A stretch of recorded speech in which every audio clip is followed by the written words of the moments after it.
right. Welcome back, everyone. I hope you can hear me well. My name is Therese, and I'm not the one who's going to grace the stage. I just have the pleasure of introducing the next speaker. His name is Sean Cleary. I met him briefly in the break for the first time. And he told me, forget about all the CV stuff and instead just say something along the lines of, he's an old guy, he's done a bunch of stuff, and he currently lives comfortably with an ice cream.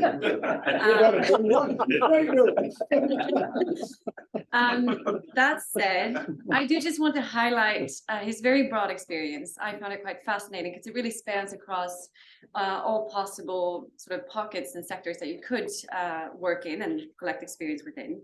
So he has business experience, if I understand correctly. He's also been in and is in the academic world. He's been in the Navy, he's been involved with politics and diplomacy. And his academic origins are within social sciences and law. He lectures on everything from global corporate strategy, conflict resolutions, as well as challenges with globalization and economic development. And somewhere along the line, he's also managed to co-write 2 books on risk. For the next hour, he will build on and sort of contextualize and concretize what we heard in the previous talk and perhaps bring in even more complexity or more clarity. And after his talk of 1 hour, we'll again have a Q&A of 30 minutes. And that's all that I'll say. Sean, please come on stage and an applause, please.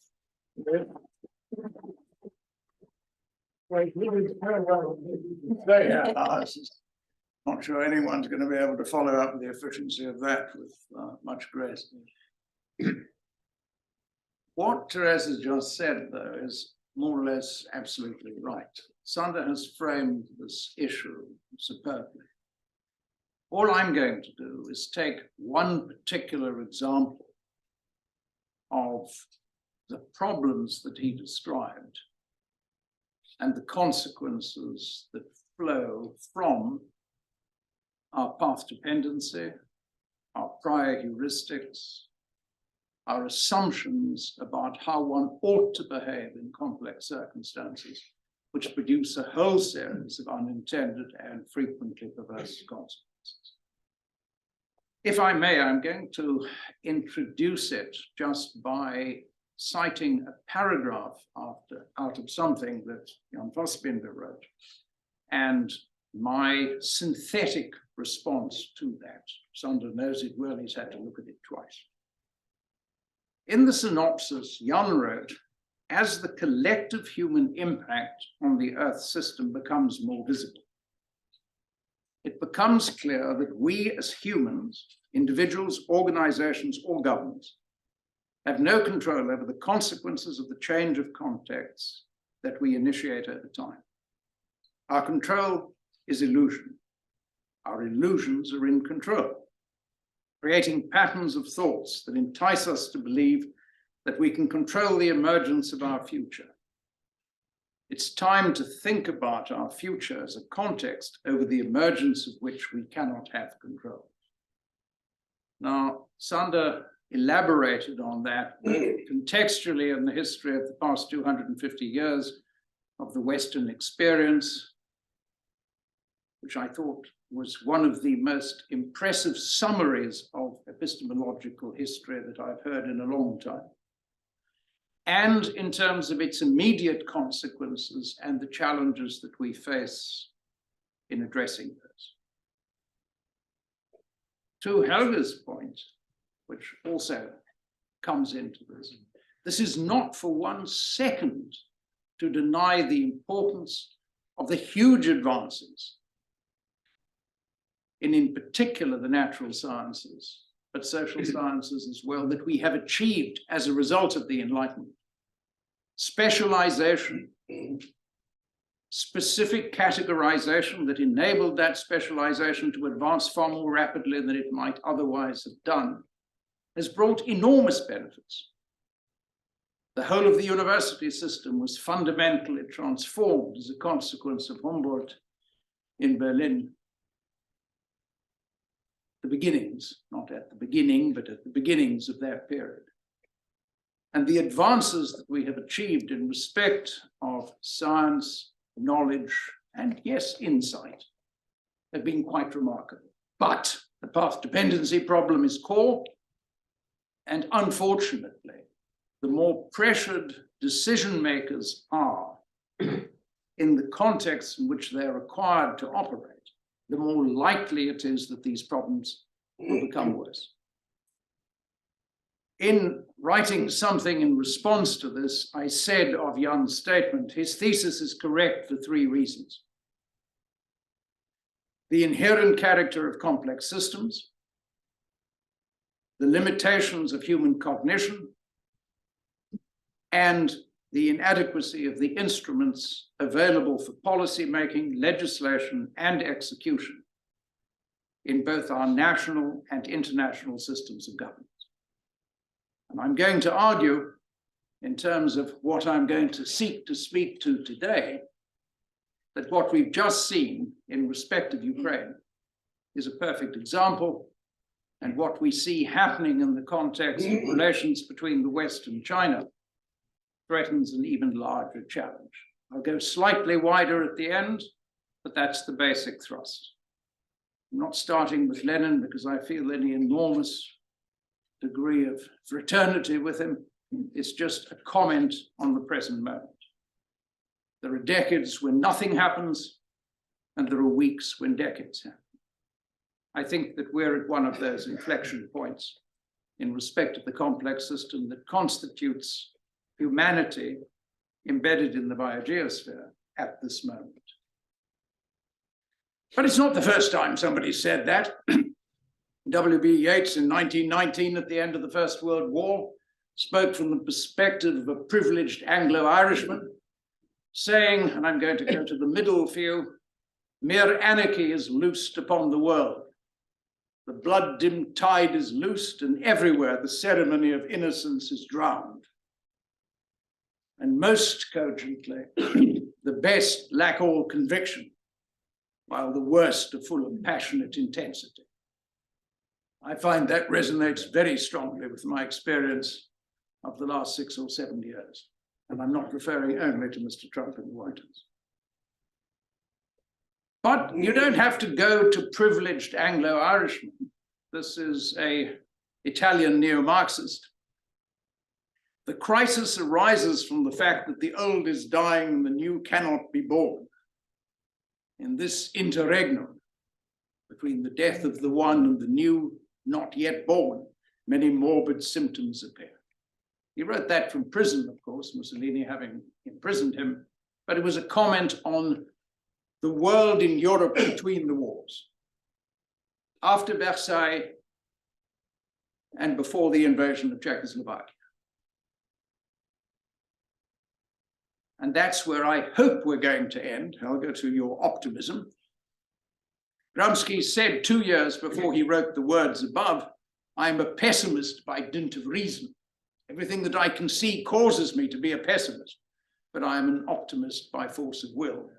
And I hope that we can sustain that over the next couple of days as we grapple with the inherent challenges that are endemic in the situation that we're discussing. So let me start there. And I'm going to sketch this for you. The slides are going to be available. I'm certainly not going to go through all the text on each one of them, otherwise we'll be here forever. I've got more slides than Sander. So the bottom line is that despite everything, in reality, if you look at all of the primary indices, famine, war and early death, lifespan, maternal and child mortality, war, terrorism, civil conflict, in most parts of the world, the 23 years of this century have been significantly better than any previous period. Part of that is due to the fact that we shaped risk differently a few centuries ago. We enabled corporate investment at lower levels of associated risk, which permitted people to take risks that they wouldn't have taken otherwise. Because the foreseeability of the future has always been the challenge that Sander represented it as. But if you had limited liability, you could risk more at risk of less. And globalization in the aftermath of 1991, associated with the emergence from the 1960s onwards of multinational corporations, huge advances in data processing, the end of the Cold War, the opening of China after Deng Xiaoping in 1978, integrated supply chains and financial networks in aggregate brought 2 billion people out of poverty, especially in Asia, between about 1980 and 2020. Now, one has to be quite blunt about this. The vast majority of those 2 billion were in China. China's success in the transformation after Deng Xiaoping is highly significant in respect of that outcome. But Stanley Pinker, many of you will have read the book, is not wrong in terms of his characterization of the age, the present age, as greatly superior to that of previous ages. If you have a look at population graphs, you'll find that we only broke the 2 billion population on Earth limit in 1928. Prior to that, and prior to about 1880, we'd never broken the billion limit. And the fact that the carrying capacity of the Earth has only recently been significantly exceeded is in part a function of the success of science, the success of the Industrial Revolution, and the success of much of the established paradigms that were put in place from about the beginnings of the Age of Reason.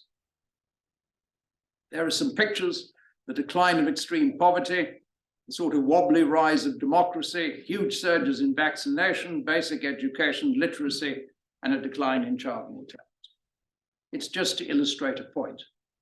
I don't want to interrogate it in great length. Now, part of that, as I've suggested already, is a function of globalization. And one could be highly critical of globalization. One can say it was premised on naive assumptions. One can say that it assumed the universality of Western premises. One can say all sorts of things about it. But the truth is, the level of connectivity that we've engendered has been wholly extraordinary. And of course, as Danny Roderick recognized now some 15, 16 years ago, this probably wasn't sustainable in the context of the proposition that democratic systems exacted accountability at national levels. So Roderick's thesis was that what he called hyperglobalization, the connection of everything to everything, was unsustainable in the context of national sovereignty and democratic accountability, and that something had to give.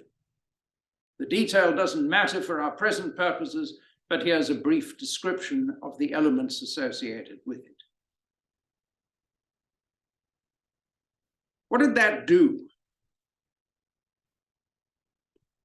It gave us a challenge for national governments, because the progressive integration of the global economy, specifically through digital technologies integrating financial systems, supply chains, and energy networks, constrained the capacity of states to secure the welfare of their citizens. If you were the United States, you were protected significantly because of the power of the dollar and the extent to which you had a measure of global reach in the 1990s and the beginning of the 2000s. Everyone else became the captive of the workings of the global economy.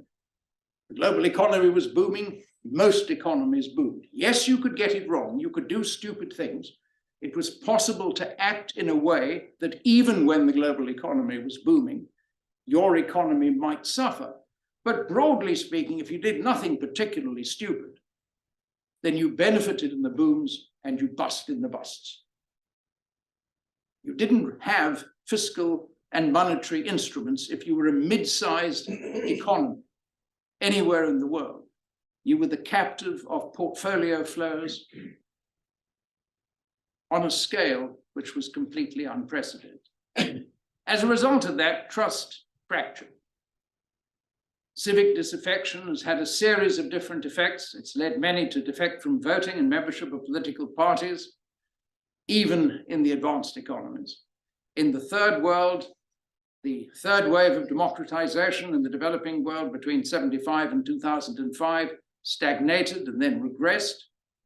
And social media in recent years have completely transformed the social and political landscapes, trapping many of the participants into echo chambers defined by the views that they already hold and that people like them. So the underlying notion that an exchange of views, an interrogation of different perspectives, the opportunity to persuade others and be persuaded oneself was the essence of democratic practice fell away increasingly. Obviously, governments didn't know how to deal with this on multiple levels. Global governance and most forms of transnational collective action became weaker, and the interplay between long-range geoeconomic trends, geopolitical tensions, and social inequality, exacerbated by the radical biodigital transformation of the technical landscape that's now underway, is fracturing national societies, weakening representative democracy, and inhibiting collective action on global challenges, including all of the things that we're going to be talking about in the context of this conference. If you don't have collective trust, if you don't have a collective understanding of what constitutes the commons, if you don't know what the common good means, and if there are costs associated with pursuit of what others are advocating in those areas, in respect of your own national circumstances, collective action will necessarily suffer.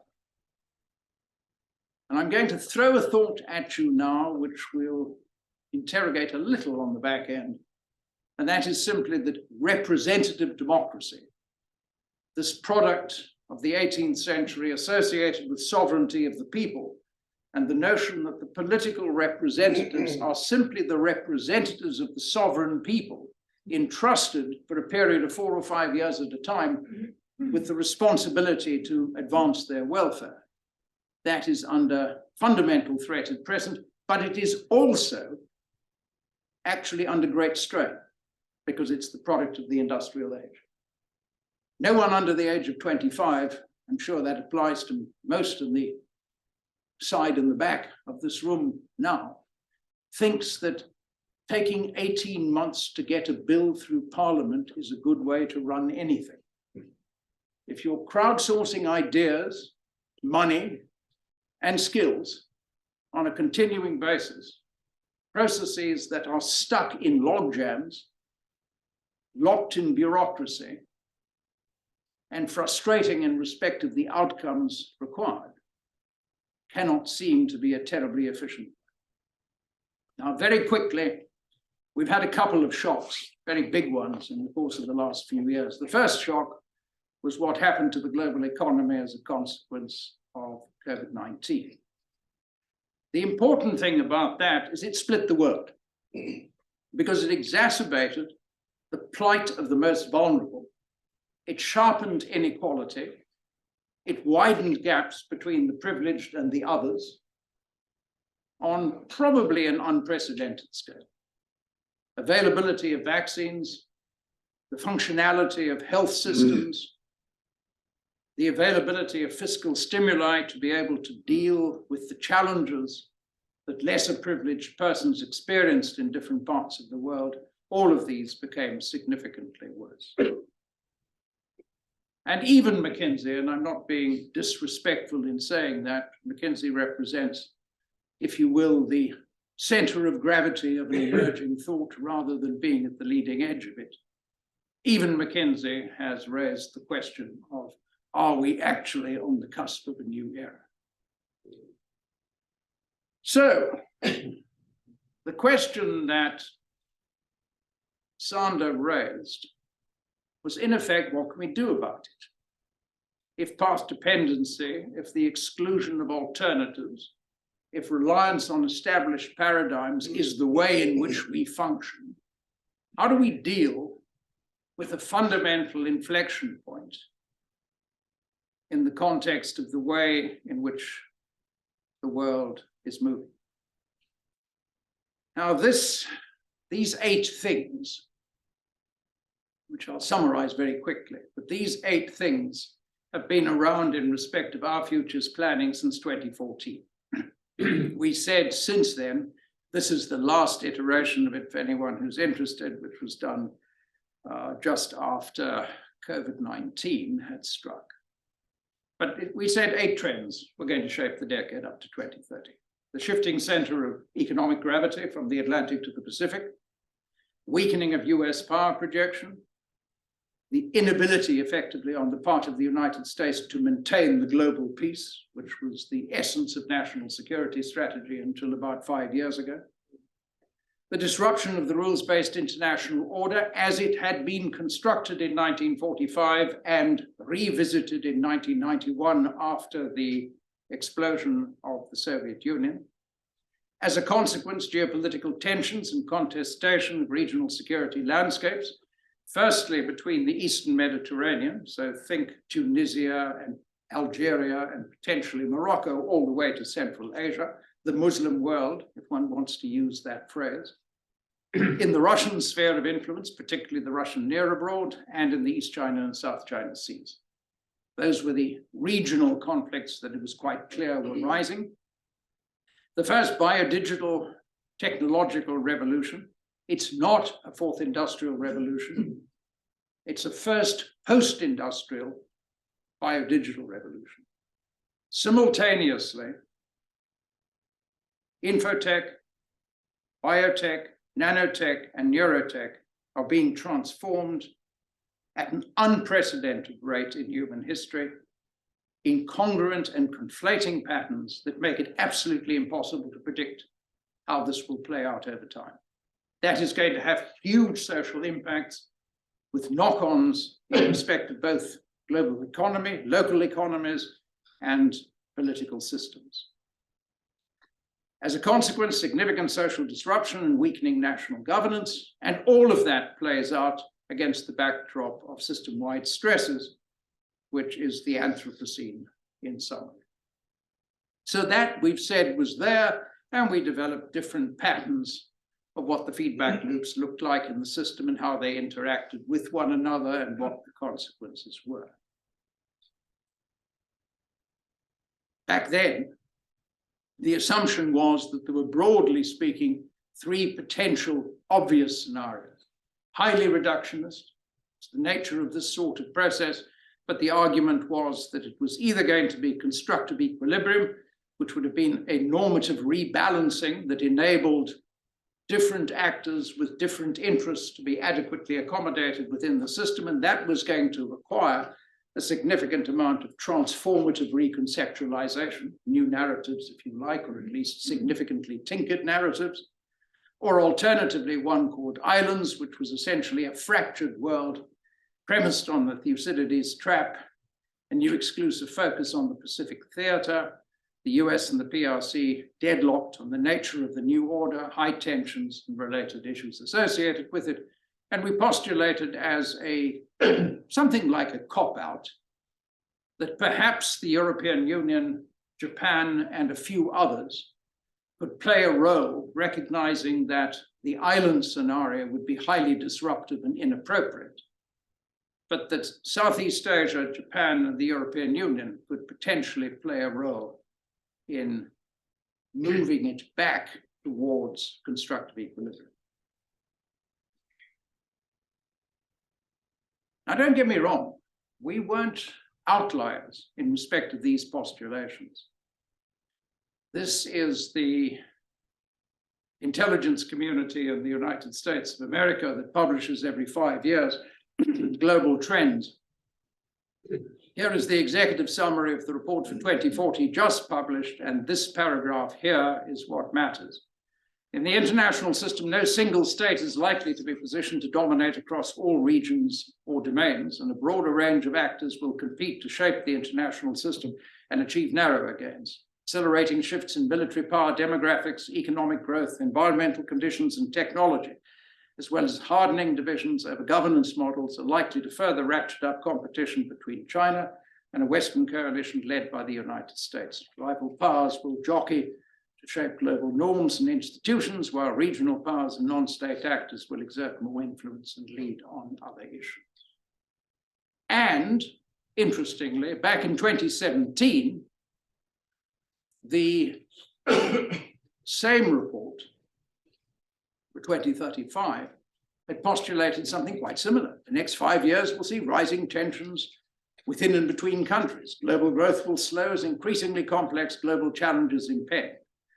An ever-widening range of states, organizations, and empowered individuals will shape geopolitics. For better and worse, the emerging global landscape is drawing to a close, an era of American dominance following the Cold War.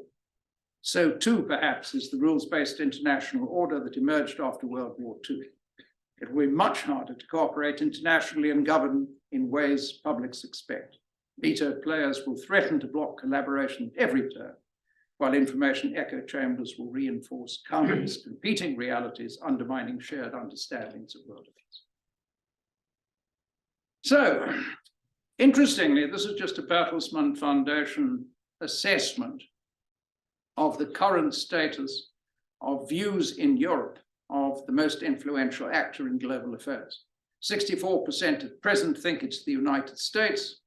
When they're asked who it will be in 5 years, that 64% shrinks to 37%, China's 13% rises to 25%. It's just a real-time snapshot of how people are thinking about the changes that are taking place. And then, of course, Mr. Putin sort of caught us by surprise. He beat Beijing and Washington to the punch. The big trend was competition between the two primary actors. The shift from the Atlantic to the Pacific was transforming China's capability. Hu Jintao made that remarkable speech, and you may remember, in Riyadh shortly before the end of his term, where he said, after an unfortunate hiatus of 450 years, China will reassume its natural role of playing a leading role in shaping the world. But then Mr. Putin jumped in, and Mr. Putin is not going to lead anybody's world, but he certainly caused an inflection point in the system in fairly remarkable ways. He made a series of extraordinary miscalculations. He seemed to believe, all of the papers that have been published in the Kremlin would suggest that this was his belief, that his threat of applying superior Russian military force against Ukraine, while Russia controlled much of its gas supply and a measurable share of its oil, would allow him to pressure the US and NATO into accepting his proposals on reconfiguration of the European security architecture. Note what I wrote there. I didn't say would give him control of Ukraine. I said would allow him to pressure the US and NATO into accepting his proposals on reconfiguration of the European security architecture. And there's a reason for this, because those proposals, which were delivered on the 15th of December 2022, have actually got some 40 years of history behind them. We can all see the world from only where we stand. That's the essence of, at an even more hyper level, if you will, of what Sandra was saying. That is what the world looked like, the left-hand picture, from the perspective of Russia, but also from the perspective of NATO, before 1989. The red extended all the way to East Germany, and that was where the blocs coexisted. After 1991, progressively, that shifted radically. The Warsaw Pact disappeared, NATO stayed in place, the Soviet Union exploded, the CIS was short-lived, and all of a sudden, seen from Russia's perspective, NATO was on its doorstep. This is how Washington and Moscow respectively saw the world just before Russia's invasion. We were focused, and I'm using that speaking as a Westerner, we were focused on how Russian troops were being positioned around Ukraine. They were focused on NATO's positioning relative to the borders of Russia. That's why the narratives are so fundamentally inconsistent.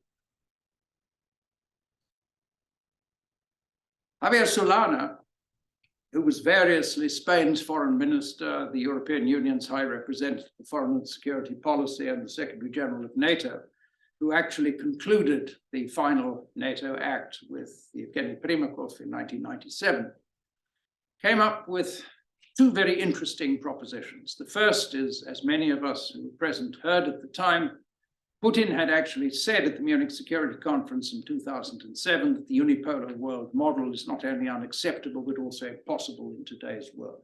So anyone who claims that we were caught off balance by what Mr. Putin did wasn't listening to Mr. Putin since 2007. But Solana makes an interesting point, where he says that Russia's foreign policy is based on a territorial conception of power. And he makes the point shown by those pictures that I showed you a few minutes ago, the progressive reduction of its territorial buffer formed by countries over which it exerted powerful influence or outright control left the Kremlin feeling cornered. Now, this is not an apologist for the Kremlin. This is not a friend of Putin. This is somebody who negotiated the final treaty. And the reason is here. There's this wonderful thing called the Great European Plain that sweeps from the Pyrenees to the Urals. On the western side, it's about 3,000 kilometers in width. It extends, 300 kilometers in width. It extends to about 3,000 kilometers when you get to the Russian side. That's how Napoleon got to Moscow. And that was 1812. And he didn't exactly have advanced equipment. And that, of course, is how Hitler invaded the Soviet Union as well, using exactly the same great flat plain over which you can move cavalry or armor with no difficulty whatever. And that logic explains Russia's territorial conception of power. They have to have buffers because once stuff starts moving, it moves very fast. And they have essentially no ability to be able to fight it somewhere else. So they undertook their special military operation. They sent roughly 150,000 military forces into Ukraine.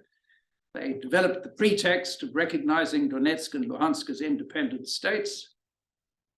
In about a month, they had already lost 10% of their military capability as a consequence of the resistance that they met. And there were a number of very fundamental consequences. To understand those consequences, you have to understand how Putin stays in power in Russia.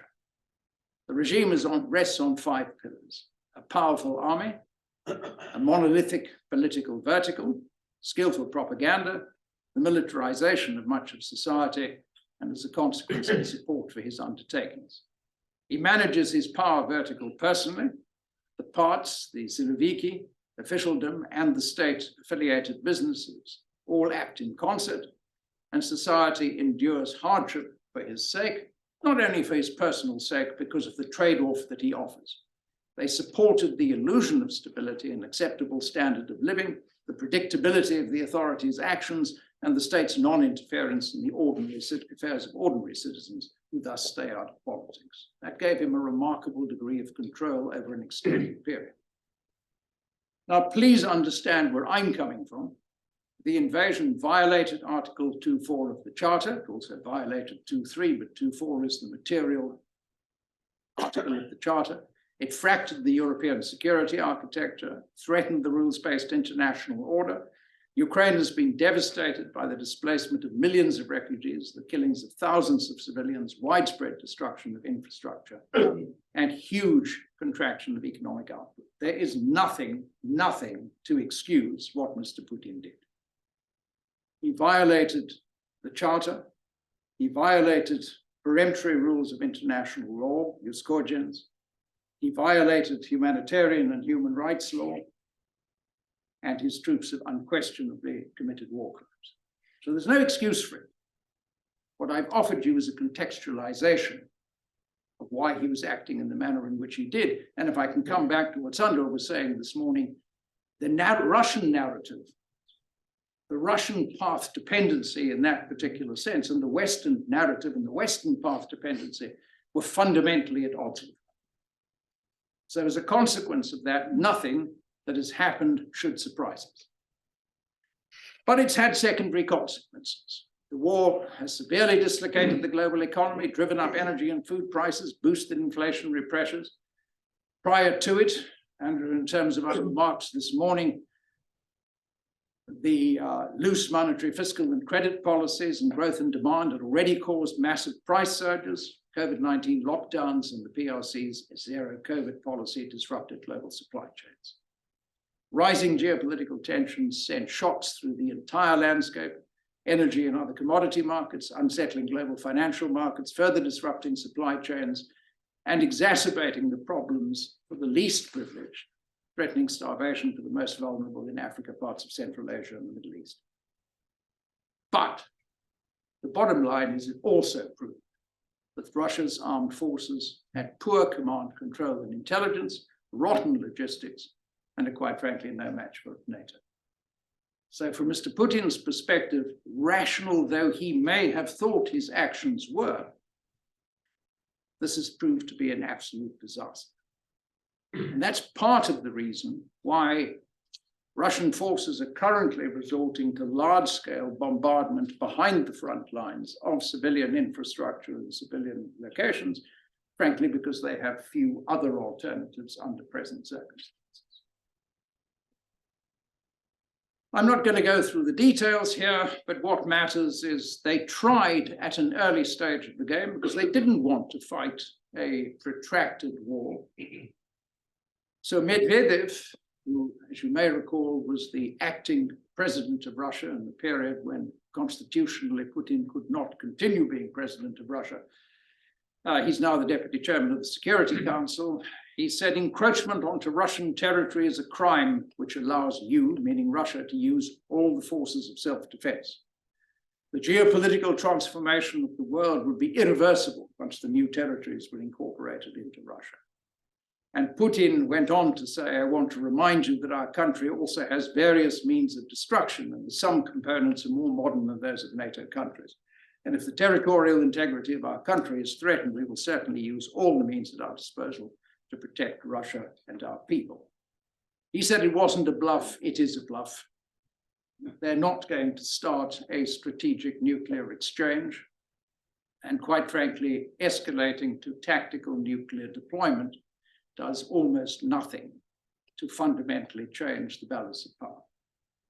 But the critical thing in respect of all of this is to recognize that whereas all that Russia has actually managed to take is the corridor that he has always sought to take, going back to 2001. That corridor is preeminently populated by Russian-speaking citizens. It is a logical extension of his thesis that he, while Russia is responsible for the welfare of all Russian speakers, he also wants to control the Sea of Azov and the Black Sea. In respect of Ukraine, it transforms his ability to exercise power vis-a-vis Kyiv.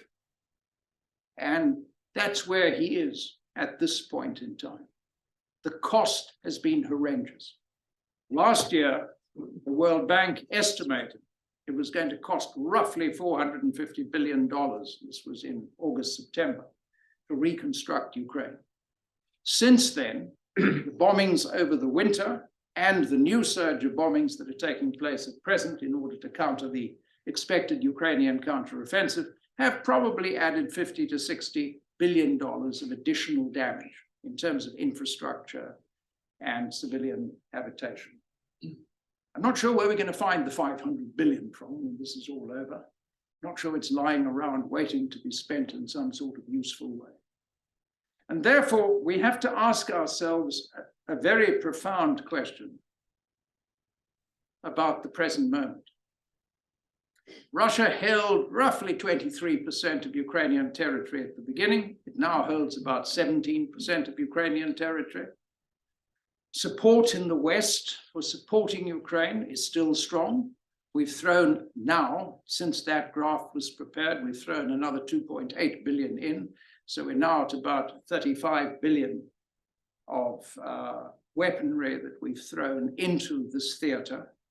If we think back to what happened in 1991, when the huge amounts of surplus weaponry in the Soviet Union ended up in the hands of criminal syndicates and terrorist organizations around the world. By definition, it's not a terribly good idea to put a whole lot of weaponry into a fundamentally unstable situation where it is likely at some point to find its way into the wrong hands. And shockingly, Mr. Putin's approval rating is vastly higher. The Nevada Center is, by the way, not a government-run entity. It's a privately run entity that is generally regarded in Western circles as being reliable in terms of its estimate. But his approval rating is hovering around 80%. I don't know of a single Western leader who comes anywhere near that. Certainly not Mr. Biden, Mr. Scholz, Mr. Macron, certainly not Mr. Sunak. So remember what I said about those 5 points that maintain his position in power? Here you see it expressed very clearly. And Russia is still the world's largest nuclear power. Pretty inefficient in terms of the way in which it deploys its armed forces, but it's not an entity that one can laugh off or expect to go away. The impact on global growth, by definition, I think the most significant impact in the aftermath of COVID has been that it has introduced an extraordinary degree of uncertainty into the overall situation. I'm sure that most of us have never seen bands of uncertainty projected after either annual meetings or spring meetings that look anything like the graph on the right. And defense spending, a shift of expenditure from civilian investment into defense expenditure has essentially become unprecedented. The US still spends more on military than the next 10 nations combined. It is by orders of magnitude the largest spender. But China and Japan are ratcheting up. China is now the second, Russia is the third, India is the fourth, and Saudi Arabia, because it has a significant amount of surplus capital at the moment, is also ratcheting up significantly. The Zeitenwende in Germany has also brought about a fundamental rethink in the European landscape about how to deal with challenges to the security architecture. And Japan, which has been constrained since the MacArthur Constitution of 1946, has also broken all barriers and all boundaries in respect to this. So if one thinks about the idea that governance is supposed to advance the welfare of the people, then it's fairly clear that we didn't get this one right. If anyone wants to see the full detail of the CIPRI Arms Expenditure Report, it's there. And extraordinarily, more and more countries are sort of edging toward Russia. They're not edging toward Russia because they think Mr. Putin did something good.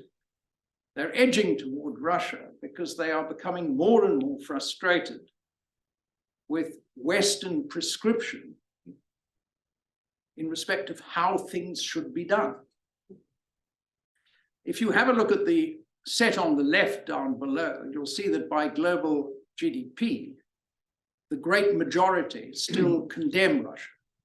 If you look at it in terms of population, however, and look at neutral and Russia-leaning, you'll see that an enormously high percentage of the world is now either formally neutral or, by this estimation, which is the Economist Intelligence Unit, as being Russia-leaning.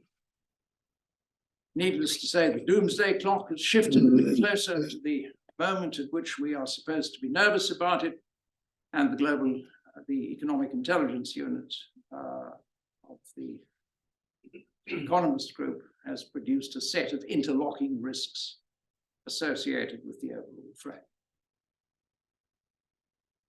The Club de Madrid, 114 former democratic heads of state and government, had an annual meeting in Berlin at the end of 2022 and came up with 5 imperatives: end the war in Ukraine, effect reform of the United Nations system, and then 3 immediate needs: global food security, debt restructuring, and the energy transition, all of which go to the central propositions, all of which are, in one sense, new narratives, the last three, but quite frankly, the means of translating those into policy is sharply lacking under present circumstances. I would draw your attention to one thing in respect of the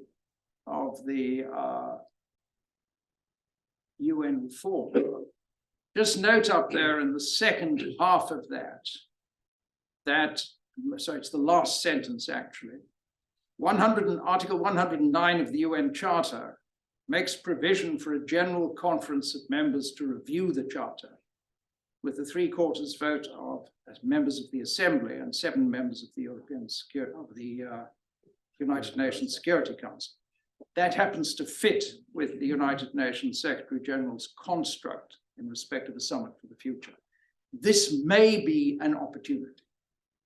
We may be able to put in place instruments that will address these challenges in a way which is not simply a linear extrapolation of past narratives, and which comes to grips with the reality that the world is shifting in ways that pose problems for Western powers seeking to impose their narratives. Now, Xi Jinping has emerged as a very interesting player in this particular regard, because frankly, he was caught off balance by what Putin did. Putin violated the Charter of the United Nations. He violated the territorial integrity of Ukraine. Ukraine is a founding member of the United Nations going back to 1945, at the instance, I should add, of Stalin, who wanted another vote in the United Nations at that point in time. And the central premise of the national security policy of the People's Republic of China is non-interference in the domestic affairs of sovereign states and the integrity of their national borders. So what Putin did is a fundamental violation of China's core principles of foreign and national security policy. In addition to that, by definition, coming out of zero COVID, the sharp contraction of the global economy as a consequence preeminently of sanctions was not in China's interest. And as a result of that, he put up on the 21st of April at the Bao Forum for Asia, a global security initiative, which quite frankly could have been written in the Secretariat of the United Nations. Common, comprehensive, and sustainable security and world peace, the sovereignty and territorial integrity of all countries, non-interference in internal affairs, etc., etc., etc. This was translated in a paper that was put out called Position on the Political Settlement of the Ukraine Crisis, which was issued on the first anniversary of the war, where 5 key elements emerge: respect for the sovereignty and territorial integrity of all countries and compliance with international law, including the UN Charter and the basic norms governing international relations, international equity and justice; strict compliance with international humanitarian law, avoidance of attacks on civilians or civilian facilities, keeping nuclear power plants safe by respecting international law, including the Convention on Nuclear Safety, supporting the International Atomic Energy Agency in promoting the safety of peaceful nuclear facilities, and opposition to the threat or use of nuclear weapons. Nuclear proliferation must be prevented and nuclear crisis avoided. China opposes the research, development, and use of chemical and biological weapons by any country under any circumstance. It's obvious that this opens a huge space between what Russia has done and what China is saying. And that's the backdrop to which, first of all, Xi went to Moscow. Xi spoke to Zelensky. Macron and von der Leyen went to Beijing. There is a whole game, for want of a better phrase, that is playing out in the background here, which is of major significance. This last paragraph makes the point about Macron. The 2 issues here that are of importance is that Xi encouraged Europe to play a role in achieving a political settlement and said China would issue a joint call with France to that end and collaborate in achieving a political settlement. Macron commended China's role and called for the resumption of political negotiations and diplomatic settlement. Those are formal readouts. They happen to have been coordinated between Paris and Beijing. So whether this is more than tinkering with the narrative, I'm not sure, but it's fundamentally different to where everyone thought we were 4 or 5 months ago. There's a history behind it, which we can talk about later.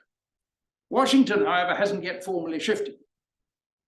The US national security strategy and national defense strategy characterized China as, quote, the only country with the intent to reshape the international order and increasingly economic, diplomatic, military, and political power to do so. It also characterizes China as our most consequential strategic competitor for the coming decades. The Department of Defense stated at the time that the National Defense Strategy was issued that the NDS places a primary focus on the need to sustain and strengthen US deterrence against China. It also advances a focus on collaboration with a growing network of US allies and partners on shared objectives. Now, the point here is, once again, the point that Sander was making this morning. Here's the path to dependency. Here's the established narrative. The narrative is actually defined by a binary distinction between techno-autocracies and techno-democracies. And the great struggle of the age, the administration has indicated, is between techno-democracies, the US and its allies, and techno-autocracies, Russia and China. Clearly, that is entirely inconsistent with what is necessary in terms of addressing an immediate challenge in the present, and clearly it shows the path dependency, for want of a better phrase, of the US narrative, as well, obviously, as the Russian narrative. People are starting to realize this. This is an article from Foreign Affairs in the September-October edition of last year. This is an article by Adam Tooze, which reaches the conclusion by refusing negotiation of China's rise, maybe making conflict inevitable. Here is another one to the same effect, when national security trumps all. And here is an article immediately before Yellen's restatement, which explores the economic costs of America's conflict with China. The problem about the China issue is that the reality of China's position, of Beijing's position, which is premised on territorial integrity and national sovereignty, which has been spelled out in considerable detail in the 12 points of the statement that I summarized for you a few minutes ago, is being completely subsumed into this techno-democracies versus techno-autocracies narrative. And as a consequence, opportunities that exist within that space are being ignored. Jake Sullivan, who's the National Security Advisor in Washington, and Wang Yi, who is now the most senior foreign policy advisor in Beijing, met for 4 hours a few days ago. Each side issued a 1-paragraph summary of a 4-hour discussion, which said nothing.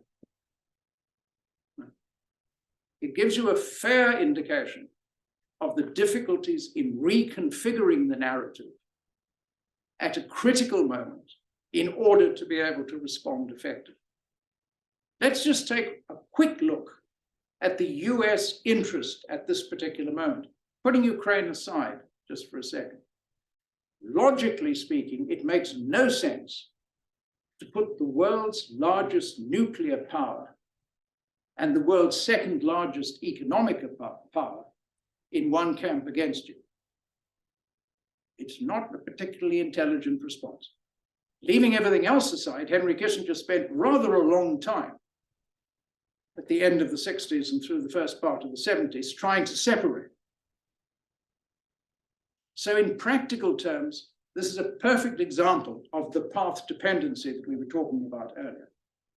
The difficulty of escaping from a particular narrative established over a significant period of time in order to be able to deal with the challenges of the moment. Now, it's even more problematical if you bear in mind where growth is coming from, the implications of, in fact, reaching the interconnectivity in terms of what is occurring in the infotech spaces overall, and what is happening in respect of new patent grants. You were talking about the effects of globalization in terms of the colonialization and globalization. Right now, China, in terms of the most recent grants, 22's figures have not yet been published, but in 21, China topped new patent grants in 29 fields, the US in 4, Japan in 3. So as a consequence of all of this, by forcing China to increase its own capacity in respect of 7mm and less semiconductors, and increase its capability in respect of telecommunications capability more widely, rather than integrating processes in respect of this, could very easily backfire from the perspective of the United States. And so the next question starts to arise. For everyone else in the world, the question now becomes, if the elephants are going to fight, we don't want to be the grass that gets trampled. So how do we actually survive a superpower split? And the UAE is a perfect example of what an increasing number of countries are doing. And Andrew could tell you a great deal more than I can in respect of what's happening in Southeast Asia more generally in respect of this. The UAE has shifted fundamentally into a situation where it has made absolutely explicitly clear to Washington and to Beijing that it intends to maintain normal relationships with both, and it expects that there will be no consequences from either. Just to give you a little bit more perspective, I'm sure many of you have heard of the BRICS, which was originally created by Jim O'Neill: Brazil, Russia, India, China, subsequently added South Africa to it, hence it became plural, BRICS. There are 19 applications on the desk of the Minister of International Relations, who is the chair of this year's BRICS summit in August, which happens to be in South Africa, which is how I know the precise number. 19 countries have applied for membership of BRICS. They include Argentina, Indonesia, Turkey, and Egypt. This isn't working. It's a classic illustration of being trapped into a particular paradigm, which was not flexible and adaptable enough to be able to deal with the challenges of a sharp inflection point introduced into a system that we all knew was in the process of being radically transformed, but we didn't anticipate adequately this particular threat at this point. And so we sit there. In simple terms, we actually need to get 3 things right, and there are 2 premises associated with it. If you think of it in meta terms, we've got to deliver economic growth that's environmentally and socially sustainable. We've got to reduce absolute poverty and gross inequality by improving equity within and between nations. And we've got to promote human, national, regional, and global vulnerability by promoting security for all. If you want a perfect example of how we need to rethink the paradigms that we have at this particular moment in respect to those 3 issues, that's it. The problem is, to do that, we have to reach agreement on the norms that will allow us, firstly, to coexist on the planet, live productively on the planet, while celebrating our varied cultural identities and heritages. The European Enlightenment did not happen to everyone in the 1700s. And secondly, we have to adjust, improve, transform our systems and institutions of government in order to enable. But the first thing is the normative framework. We have to get back to an understanding of what the rules of the game are going to be with 8 billion people on a highly stressed planet, facing an existential crisis in respect of the biogeosphere. It's not just climate. It's climate, oceans, biodiversity, operating as an integrated entity. And we have to recognize that we are facing a huge disruption as a consequence of this biodigital revolution, driven by the largest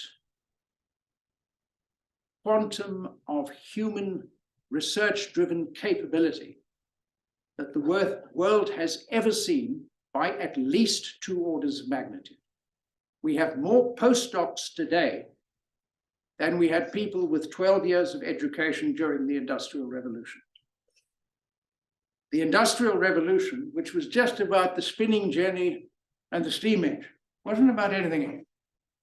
The Industrial Revolution gave us the American Revolution, the French Revolution, the Napoleonic Wars, an attempt at stabilization with the Congress of Vienna in 1814-15, the revolutions of 1848, the complete transformation of the British political system, empowering with the vote males who lived in cities in order to avoid a European revolution, and the shift in the center of economic gravity from the Pacific to the Atlantic. And that was just the spinning jenny and the steam engine. Have you any idea what is now coming out of the pipelines is going to do to our economic, political, and social systems? We've got to get our heads around this urgently now. We've got to get government to recognize that it exists for one purpose and one purpose only, to advance the welfare of its citizens. And that broadly, in simple terms, means that we have to develop policies of different application in different societies, but that are guided by equity, common security, and ecological sustainability everywhere. Let me take a simple example. COP28 is coming up. We know perfectly well that 10 countries, the ones on the right-hand side of this, 10 countries actually produce 67.4% of all greenhouse gas emissions. I'm not suggesting that greenhouse gas emissions are the sole metric of what we need to be addressing at COP28, but they're a jolly important metric. 10 countries. We take it one step further, 9 sectors deliver all of those greenhouse gas emissions. That is where we have to inflect. If we can get policy, technology, and finance focused on addressing those challenges in those spaces, we can actually solve this problem. Fatih Birol, amazingly, the most remarkable conversion in human history, I think. But Fatih Birol said in a paper 2 days ago that the oil and gas sector is capable of reducing its emissions by 60% with existing technology and available finance by 2030.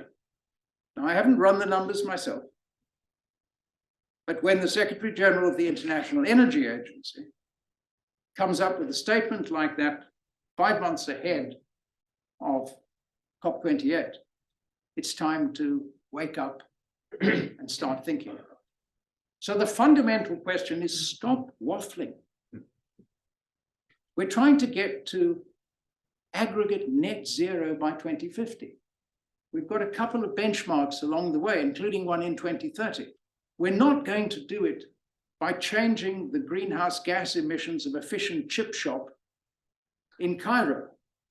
We're not going to get there by transforming the greenhouse gas emissions of Chad.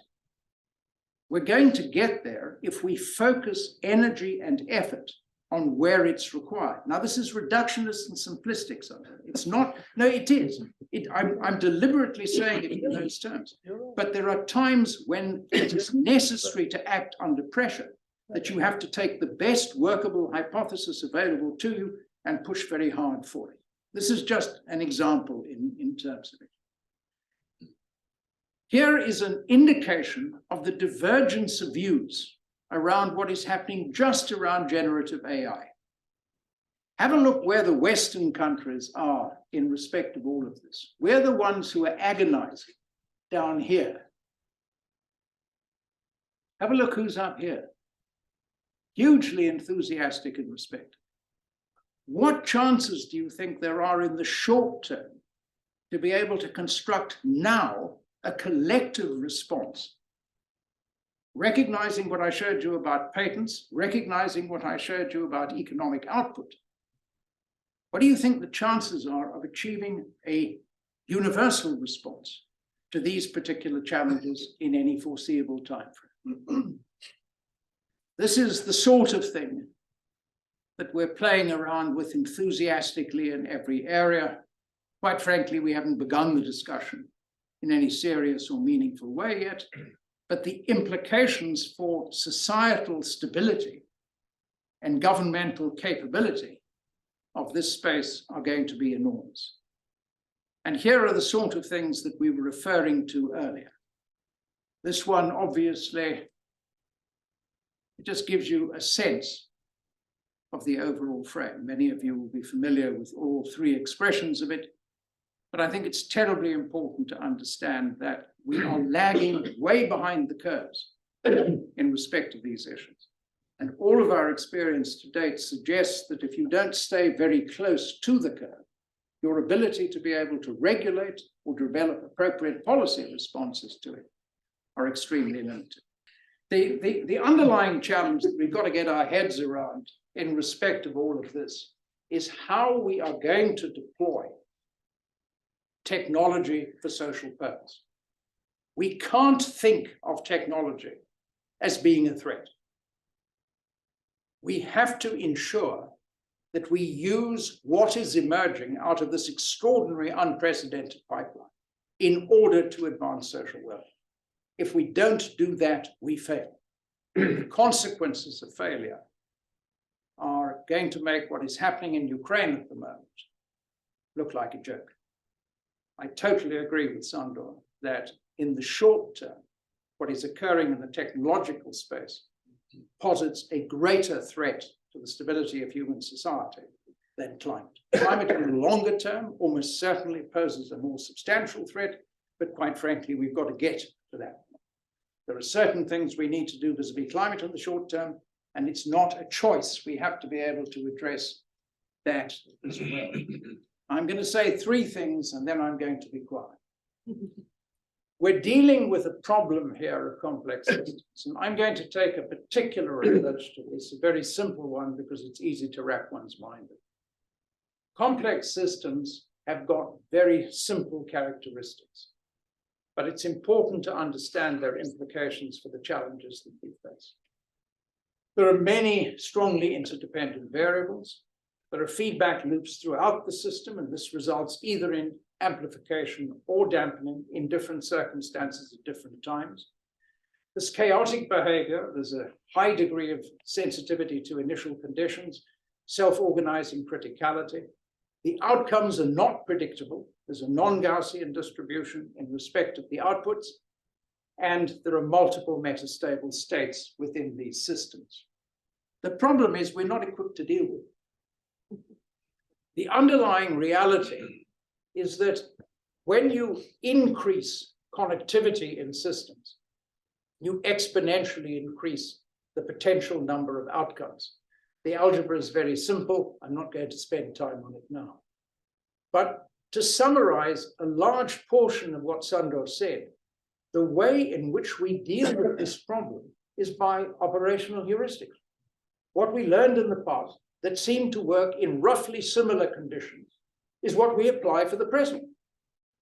And as a consequence, we don't reflect deeply on the implications of it. I'm speaking in policy terms now. I'm not talking about research scientists.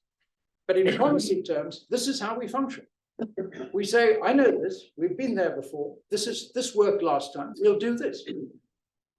Unfortunately, that's not a terribly useful response in the context of that. The policy implications of all of this is that because of this mismatch between the complexity of the environments in which we're operating and our own capacity to understand their workings, we end up with rigid reductionist models, which are premised on assumptions of monocausality. Putin's a bad guy, hence Ukraine has to win.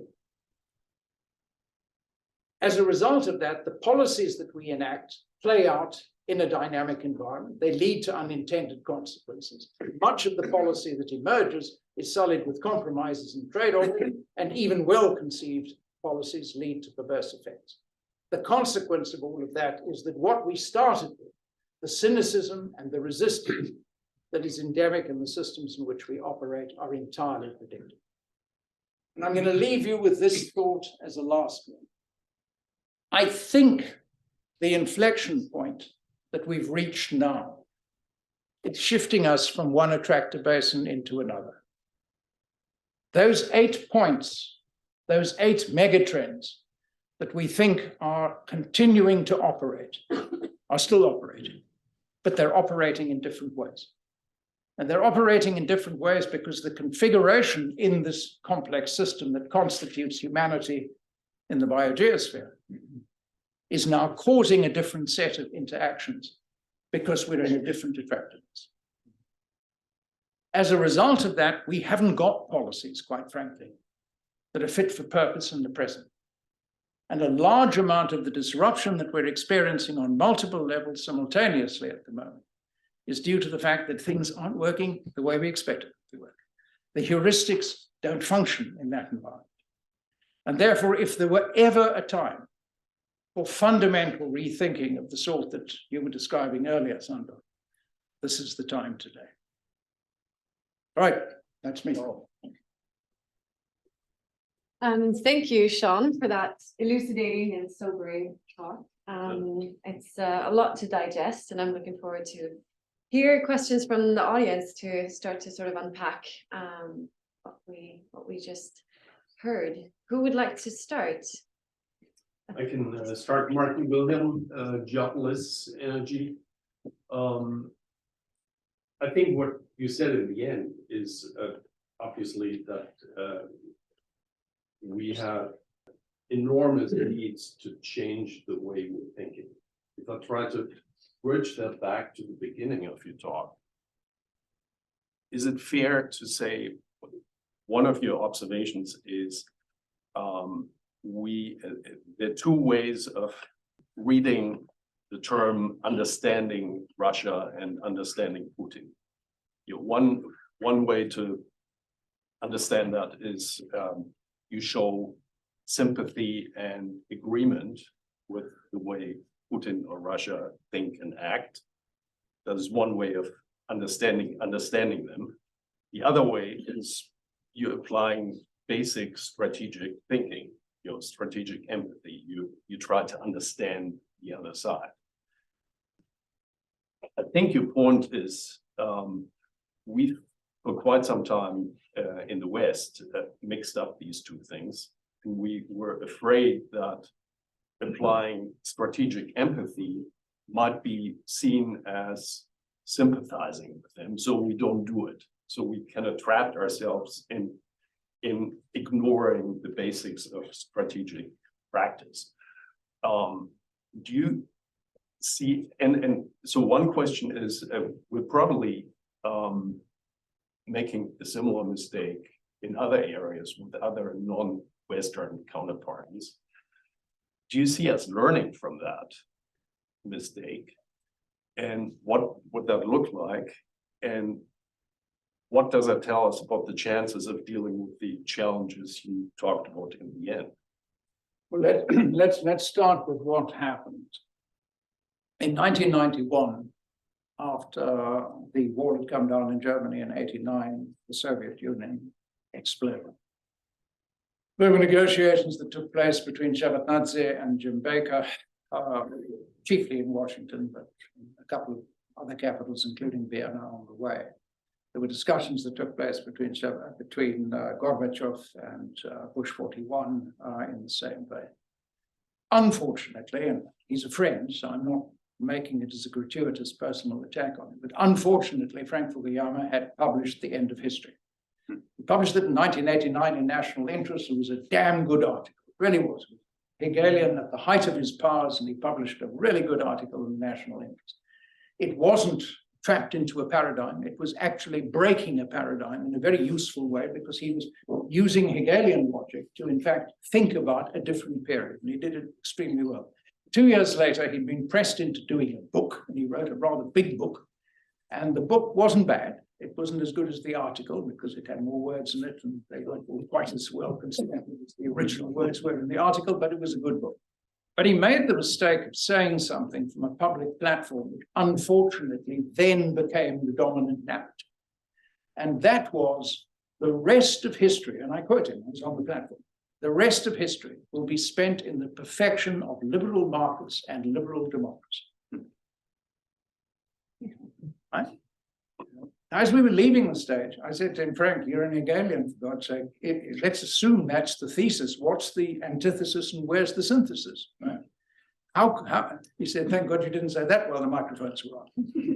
But the point I'm making in respect of it is just that that became a convenient narrative for the West. We won. Okay, so if we won, then they lost. If they lost, well, we don't have to take them very seriously. And therefore, and then on top of that, they really did lose because after Gorbachev, who was overthrown by Yeltsin, let's be perfectly blunt, Yeltsin was an alcoholic. And Yeltsin's daughter, during the ensuing period, distributed most of the state-owned assets of what was left in terms of the Russian Federation in a highly significant way to a bunch of oligarchs. Putin came back in, I think without Yeltsin fully understanding what he was doing, but I wasn't in the room, so I can't say that with any degree of certainty. And Putin was determined to try and fix this. Now, he found, by definition, because he's got a limited cognitive apparatus as well, and the system was highly complex, so he found that the best way of dealing with that from where he was standing was to, in fact, capture the oligarchs, cut deals with them, take a certain amount of money from them, force them out of politics, and explain to them that if they dared come back into politics, he'd crack down with the might of the state. The illusion of control writ large, right? It didn't work out quite like that, of course, but he realized fundamentally that the circumstance in which Russia now was well shown by those maps that I showed earlier. So from that period, that was my 2001 reference, from that period, he's been trying to change the European security architecture. In 2009, there were extended negotiations between Russia and NATO on a European security architecture in the immediate aftermath of the conclusion of the final act. We never took it anywhere. Why? Because we thought they were finished. We didn't take them seriously. In 1998, they'd had 3,000% inflation in the context of the post-Asian financial crisis leading into the emerging markets crisis, 97 Asian, 98, the global crisis or emerging markets crisis. And they were finished. We didn't take them seriously. So nobody paid any attention to them. And eventually he recovered and he recovered and he recovered. And by 2007, he was waving his finger at everybody in Munich at the Munich Security Conference saying the present order is not only unacceptable, it's unsustainable. 2008, he moved on Georgia. 2014, he moved on Crimea and put little green men into Donetsk and Luhansk. How on earth could you have been surprised in 2022? So the point about it all is we were trapped after dependency. Yeah. We were trapped in a myth, in a narrative, in a descriptive construct, which had nothing to do with what he was doing. Meanwhile, he'd gone into Syria because he perceived that if Syria was allowed to fracture in the way in which Iraq and Afghanistan had been allowed to fracture, that would pose threats in Chechnya and along his southern Islamic border. So he went into Syria, smashed the Syrian resistance, kept Bashar al-Assad in power, developed some interesting long-range distributed weaponry that he used to some considerable effect and apparently persuaded himself that all of a sudden his armed forces were in great shape. But I don't know this is true, I think what he was trying to do in 2021 was get back to the 2009 negotiations, ensure that he had control over the near abroad, ensure that the great European plain didn't pose a fundamental threat to him. And I think as he was being rebuffed and rebuffed, he started behaving like a fool. He started escalating the threat. So he moved more troops into position. He used a significant amount of his foreign currency reserves in order to be able to control a larger portion through OPEC Plus of the global oil and gas markets. And by definition, he was able to exercise a certain measure of control over European supply under those circumstances. And when Washington didn't cave and didn't play ball with him in terms of renegotiation of the security architecture, he overstepped them.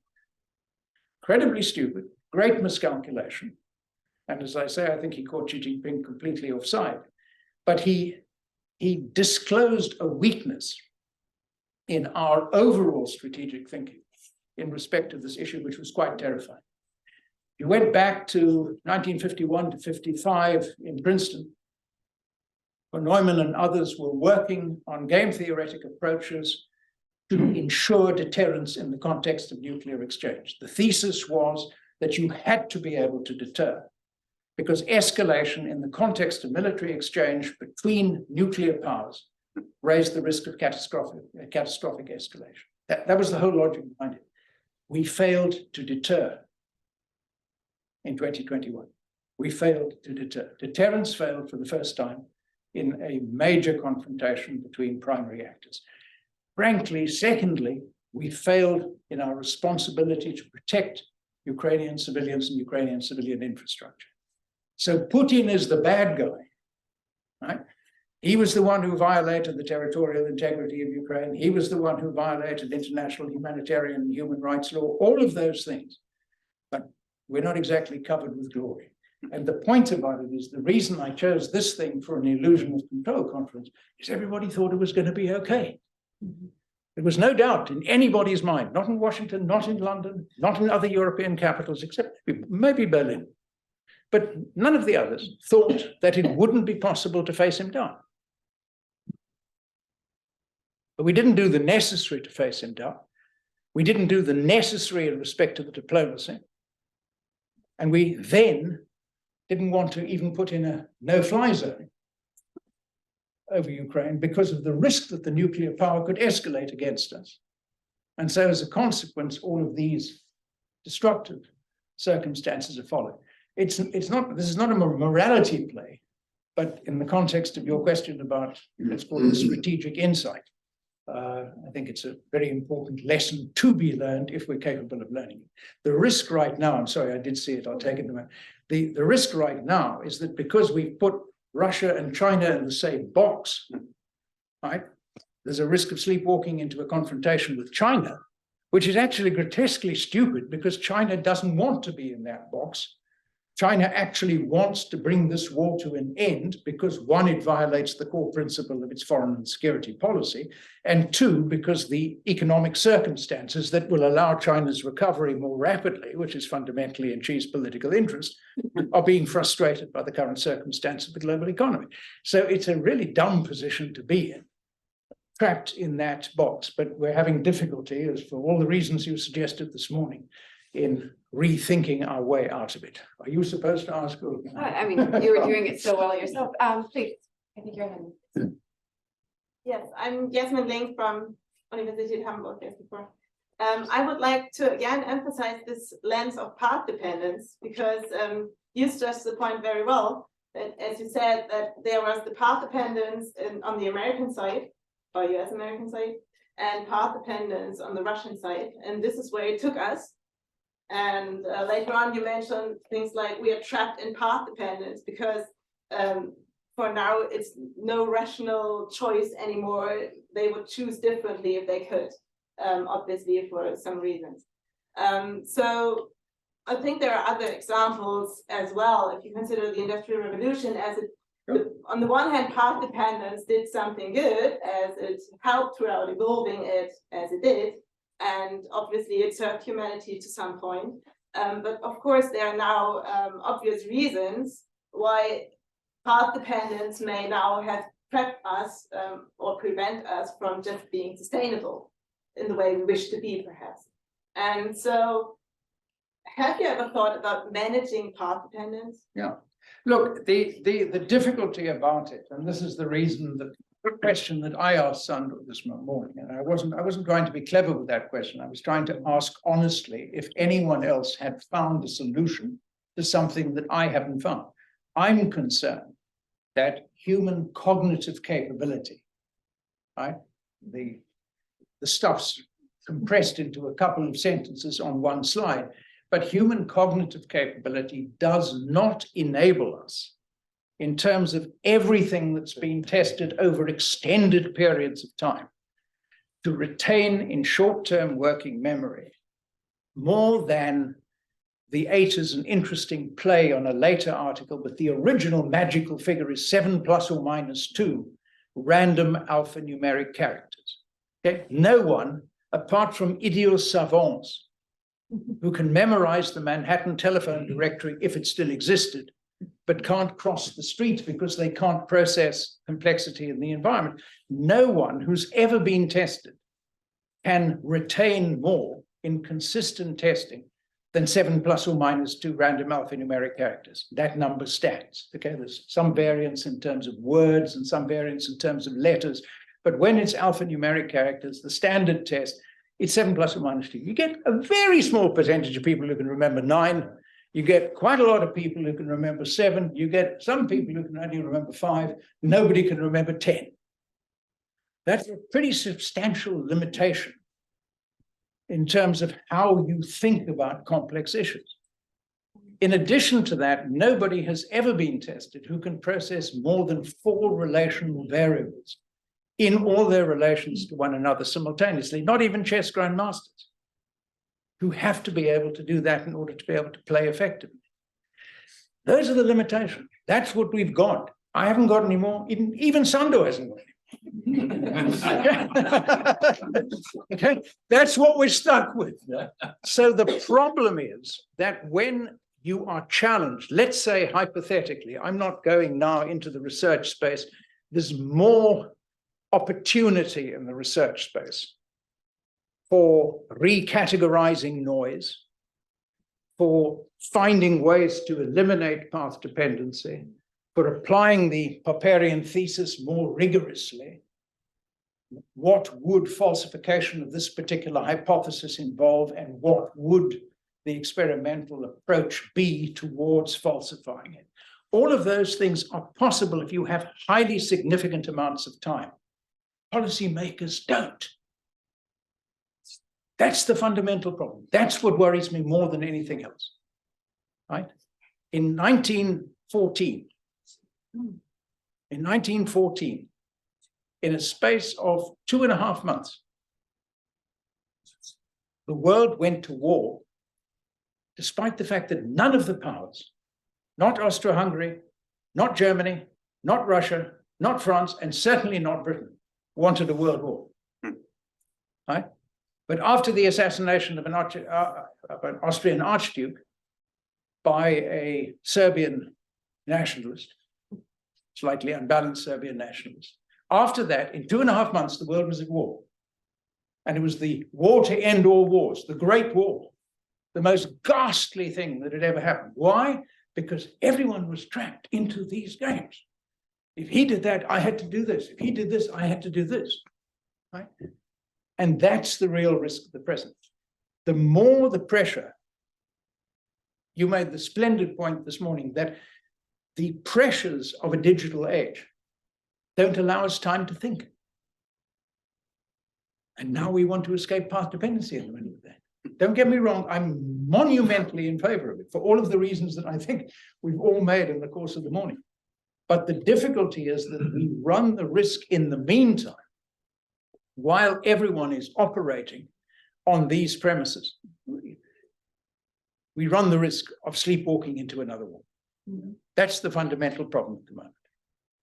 Just think about it. There is, in Washington, there is this gigantic infrastructure of research capability extending through think tanks, the CIA, the Pentagon, policy planning in state, fantastic infrastructure for reflective thought of the sort that you would normally associate with science.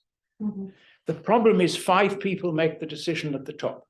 The president, the secretary of state, the national security advisor, the secretary of defense, and the director of national intelligence, or the director of the CIA, depending on the issue. 5 people. How much bandwidth do you think they've got for everything that's happening in the world on a continuing basis. That's the problem. You gave us a very good example of an illusion of control with Putin, and I think we all agree, we all see it.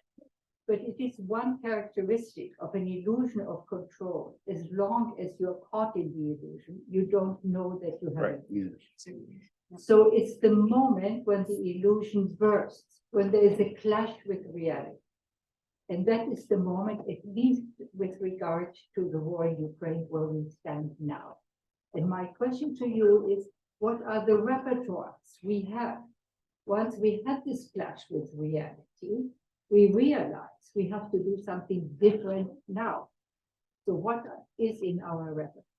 The most important thing in our repertoire is a very boring, simple thing that I prefer to tangentially, which is the only way to bring this war to an end is for Xi Jinping to put his thumb on the scale. His thumb on the scale, not to slap Mr. Putin around, not to do something, but to put his thumb on the scale. And what you have seen peripherally, and what I referred to on that one slide over the course of the last several weeks, has been a very major effort of getting the Chinese to reduce the enormous obfuscation present in most of its earlier statements, going back to Balfour for Asia in 2022, all the way up to the 12-point proposal on the 23rd of August, 23rd of February this year, to reduce that complexity to something that others could get a grip on and could say, yes, let's do that. As simple as that. Macron was the only European player who was willing to step up in that particular regard, and he didn't want to step up because he had the pension fight taking place within Paris itself, but he decided to do it. The person who was the interlocutor for that particular discussion was a close friend of the Chief of Staff in the White House, Ron Klein, and as a consequence, it was squared with Biden. Biden didn't like the idea. In fact, Sullivan was opposed to it. But the important thing was it wasn't blocked. So Macron got to make it. Ursula von der Leyen went along with him to represent the rest of Europe, because Macron was going to go further than Poland or the Baltic states and others would have gone under the circumstances. So there had to be something of a counterpoint, as it were, to what he was going to do. And Xi Jinping jumped into it big time. As a result of that, he made the call to Zelensky. Zelensky indicated that he was very happy to explore this approach. But right now, foreign policy advisors of France and China are working out something which will go back to Guterres potentially as a draft Security Council discussion document. That will, if it succeeds, satisfy Western P5 interests and effectively, I don't want to say isolate Russia, but leave Russia as the only potential party not fully satisfied. Discussions are taking place in parallel with Lavrov to try to see if an off-ramp for Russia ahead of the counteroffensive can in fact be engineered. Reason being, in the final analysis, that will reduce the reconstruction cost highly significantly and enable us to bring this ghastly mess to an end. Is this going to work? I don't know. But are people trying something different at the moment, having learned something from the experience? Yes. So Hegel right now is not right. We have learned something. I don't know how much. Thank you. Maybe one more pause.